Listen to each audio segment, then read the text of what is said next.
Ruiner is an isometric, twin-stick shooter by Reikon Games and their first for the indie studio, and while it has some merit, its shortcomings hold it back from being memorable. You play as a masked character who's sent in to assassinate the boss after having your brain hacked. Just about when he reaches his target, a young woman by the name Her sets his mind free and claims his brother is held captive by Heaven, a corporation ruling the city of Rengkok. After recouping from the initial attempt, the main character and Her, who calls him Puppy, seek to rescue his sibling from their captors. To accomplish this, Puppy must defeat wave upon wave of opponents, becoming more deadly as he progresses. While the protagonist has a pistol and a melee weapon, first a pipe before retrieving a sword, using the enemy's weaponry is essential for overcoming each onslaught. The catch is you can't use them indefinitely, so once the ammo in that firearm is gone, it's then a matter of finding a new weapon. Likewise, melee weapons also follow this rule, but instead of ammunition, they're only durable for a limited amount of swings before breaking. There's a good assortment of armaments, and they all have their strengths and weaknesses. Additionally, you can perform Ruiner executions, assuming the enemy is stunned from sustained fire. They're not on the level of Doom's glory kills, but those in Ruiner are nonetheless visceral. Along the way, you unlock many attribute skills, and at any point you can switch them out since you aren't locked into one playstyle. They do require Karma, Ruiner's form of XP, which you collect from executing dazed enemies, opening crates, weapon grinders from clearing combat arenas, or finishing side objectives. The idea of alternating playstyles is interesting, and what you gain carries over into New Game Plus. This system, along with its weapon variety, allows for several fun moments. However, many skirmishes later are where Ruiner's problems become apparent. First and foremost is the unbalancing of specific perks. Most of these are active skills, but the kinetic barrier combined with the shock launcher were too reliable. The former blocks enemy bullets, slows them down if they run through, and, once fully upgraded, deals damage when deployed. The latter stuns them for a short time, leaving them open for cheap damage, and although it costs energy just like all other perks, fights resulted in me abusing both to facilitate my progress. You've got the protection against distant targets, while melee foes will advance your position recklessly. Then, all that's required is to kill them, take the weapon of your choosing, and continue to exploit those overpowered abilities for the next wave. You could argue players don't have to fight this way, but it's not right when there's one or two options that make others redundant, to the point where bosses, as bland as they are, become laughable. Even if you do change perks, it's all done through a pause menu, going against the fast-paced action it wants you to engage.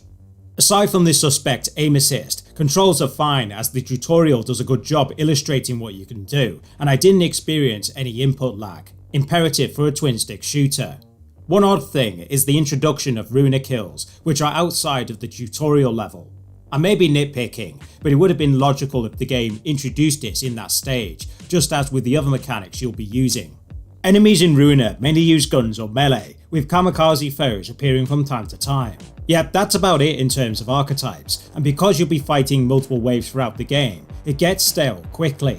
It does introduce new elements, like killing enemies to prolong a timer, or deal with devices that drain your health and energy if left unchecked. Other elements, like dashing and teleporting opposition, make an appearance, though overall, they don't do enough to offset the aforementioned issues I've already said. After finishing an area, the hub world of South Rengkok is at your discretion, though there's little to do except for interacting with bland characters and doing unremarkable side missions. One of them, in particular, requires 50 deaths for your reward, but to achieve this you have to die once per level. The thing is, Ruiner doesn't have 50 levels, meaning you must perish once per stage over multiple playthroughs, which is asinine in a game about killing foes with minimal retries, as this affects your rank when finishing a level. Besides, on speedrun mode, the HUD world is removed. The same goes for the cutscenes and dialogue making up its story. Ruiner also features an arena mode, where you must complete 10 waves, whilst choosing specific skills between skirmishes. Sure, your options are more limited, yet still doesn't avoid the problems that tarnish its combat, as you'll use those that are too powerful when given the opportunity. Finally, Ruiner offers different outfits for your character upon dealing with its different modes, though they have no impact other than being cosmetic.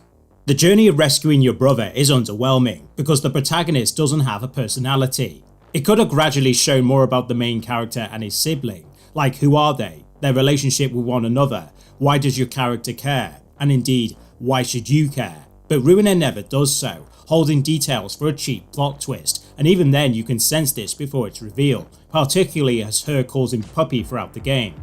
Moreover, the plot makes no sense, and the supposed conclusion with the boss is anticlimactic.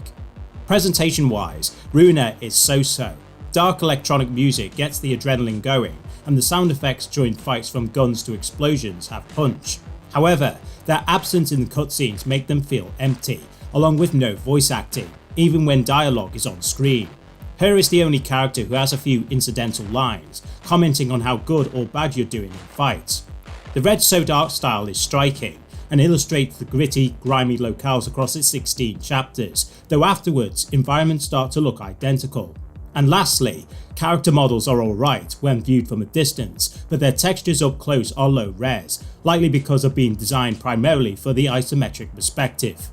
All in all, Ruiner comes across half-baked. Utilising various distinct weapons from your adversaries have their drama, and the flexible skill system allows for different builds. Nevertheless, this same system requires pausing the game, resulting in fights becoming a stop-start affair, bolstered by how unbalanced specific skills are. Combined with a lack of enemy variety, a forgettable hub world, along with an unexciting story, Ruiner soon gets monotonous. Don't get me wrong, there were fun moments, all set within a striking art style, but saying this is a must-play game couldn't be further from the truth. Because at the end of the day, no matter what concept goes forward, the execution is what matters, which this game doesn't quite achieve. I don't need to say more, because the game lives up to its title.